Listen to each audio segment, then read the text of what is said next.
My name is Homer Cates. I was born in 1946. I was conceived on VJ Day. I've owned this general store here since 1967. I moved here from the big city, me and my wife Katie and her dad Pop. When we got 1 mile from town, when we were moving here, Pop said, "Stop the truck." We stopped.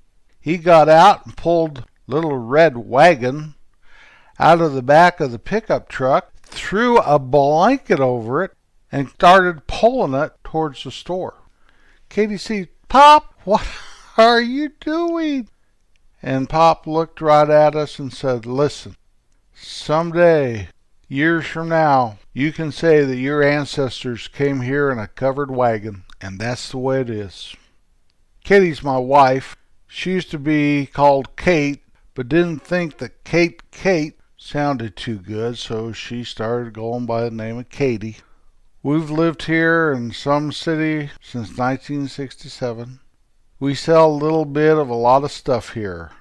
We sell bread and milk and gas and diesel and socks and pantyhose and nails and shovels and dog food and hamburger and sunglasses and canned corn and fresh peaches when they're in season, road maps, motor oil, frisbees, pencils, oleomargarine, and if we don't have it, you probably really don't need it.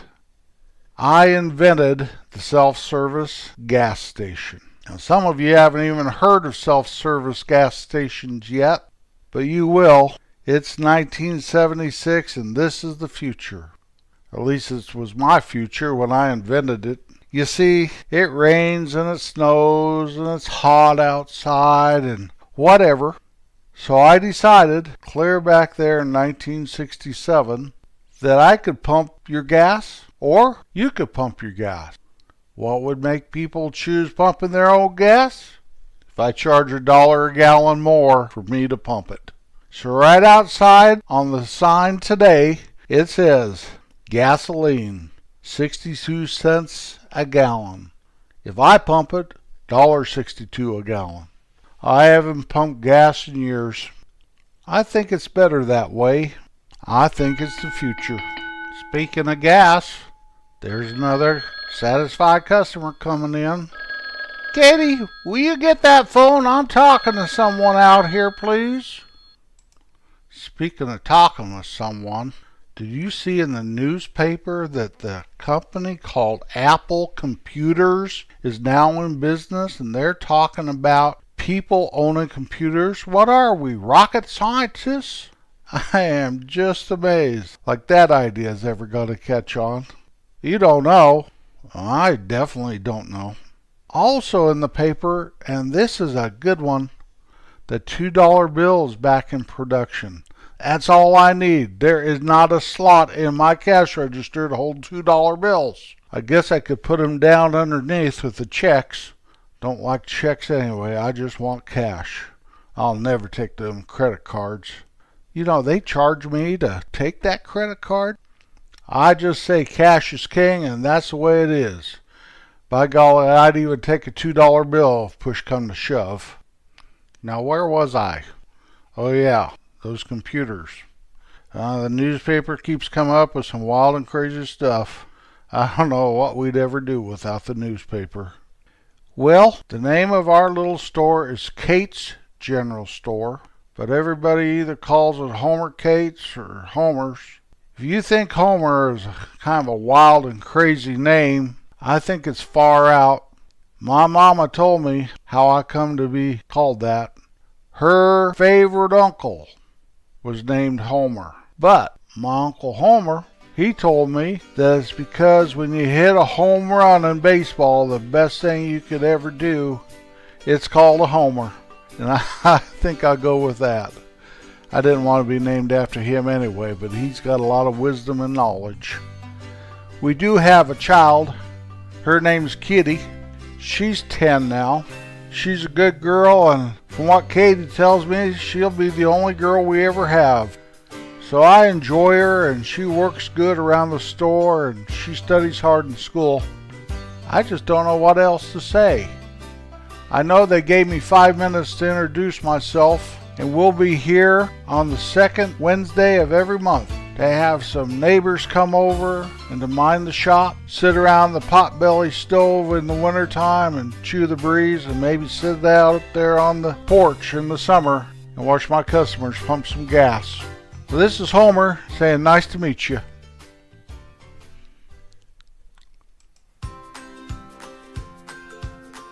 Well, that was a little introduction of a new segment we have around here called Kate's General Store. Like old Homer was telling you, it will air the second Wednesday of every month. And if he catches on, maybe he'll be around a little more often. We'll just have to have a look-see, wait around and let it play out. Sounds like a wild and crazy guy to me. Didn't he say that, wild and crazy? I think that was popular back then. What I'd like to talk with you about today is called Riding and Walking with My Brother. When I was about a teenager, my dad and my brother closest to me in age became very interested in two things. One was snowmobiles and the other was horses. We got a couple horses. One was named Goldie and one was named Blaze, and they were Palominos, and John took to them like a fish goes to water. And he really became a cowboy. He really did. He rode horses all the time, took care of them, loved them. I didn't have much to do with them. I'd rather play football or baseball than ride a horse, but John wasn't that way. And my dad and him had a great bond because of the horses and the snowmobiles. Well, about the time I was 22 or so, John and I decided we were going to ride about 15 miles as the crow flies to this little resort town. We had to go over a small mountain pass, up in the trees and the hills and away from the roads. We got our saddles and our packs and our bedrolls and our provisions, and off we went, going north. First thing we did, we ran across the old ghost town of the little town I was raised in. Years before I was born, it moved to the south because the railroad was coming through. So they just up and moved the town to the railroad tracks. So the old buildings were still there, 3 or 4 of them, what was left of them. That was interesting. I'd always heard of it, but I never had seen it. As we continued on our journey and we started up the mountain, those horses, a horse is a very powerful animal, and they did fine when we rode all day. We got to the top of the hill or top of the mountain, and that was our destination for the first day, and we set up camp, tied the horses up, cooked some food and having a nice time, and it got dark.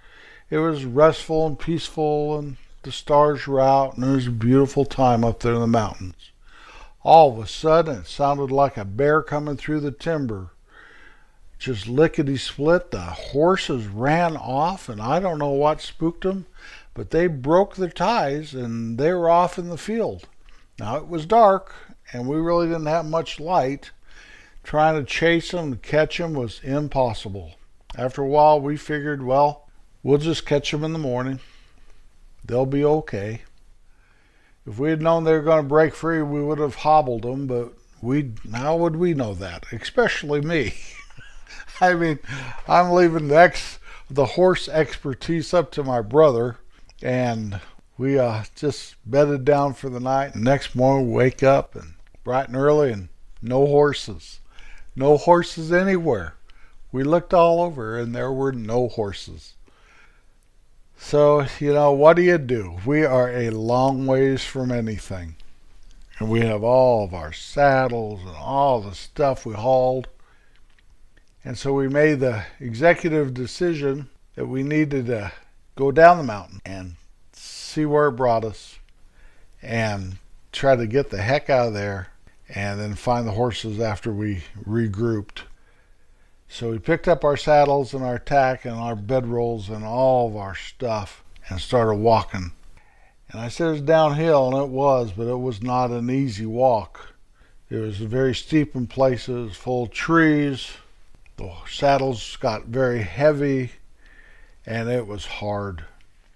We finally ran across some kind of game warden station or something that looked like it was like a cabin for a temporary type situation. Nobody was around. There was no food or provisions or anything. So we kept going downhill and walking for hours in cowboy boots, carrying tack, carrying saddles, carrying bedrolls and all that junk. Down the mountain we carried our stuff. And we finally came to the lake. Now, up where I was raised, there's several lakes up there, and one of them is quite large. And that's the one we came down to. And after a while, a boat came, and we flagged it down, so we hitchhiked a ride on the boat. The boat pulls up, and it was, of all people, the eye doctor that I went to in Denver. His wife and him were up boating for the weekend, and they gave us a ride back to their marina, and we called my dad, and he came and got us, and he said right before he left, we picked us up, he said right before he left, he got a call, and the horses were swimming in a bay at that same lake. So we went around to that bay and got the horses, and everything was fine. We never made it to the little town. I was done riding horses for a while. But it was fun, and it was good, and it was some quality time with my brother John. And later on in life, I did buy a horse. Didn't do anything with it except feed it, and then I sold it, and I made a profit, so I felt I did pretty good. To this day, I believe my brother still has horses. Him and his wife used to ride all over the place. The girl he married, she used to ride like an Indian. If I can explain that, I mean, she would just jump on a horse bareback and rein it with its mane and whatever. She was quite a rider, and that carried on. That was a wonderful hobby they had for years and years, and I believe they still have horses. I'll never forget that time with Brother John, just because of the fact that carrying our saddles down the mountain, finding the horses in the bay. Do you remember doing things with your brother or your sister?